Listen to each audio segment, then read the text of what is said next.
إن زيارة مستشفى 357 ستمنحك علما لدنيا بالمشاهدة بالصدق في المعرفة. لن تسأل أمن الزكاة أؤدي أم من أنفس الأموال أجول.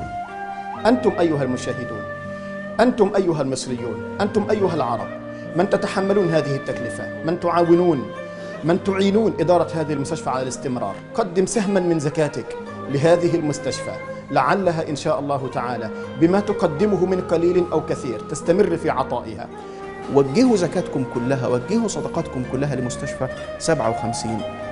هنا المكان اللي بتتحول فيه الزكاة لمشروع، لبرنامج، لمنظومة، لبناء وطن، لصناعة أمل. وما تقدموا لأنفسكم من خير تجدوه عند الله هو خيرا وأعظم أجرا. يلا نوفر سرير لكل مريض، يلا نعالج أولاد مصر.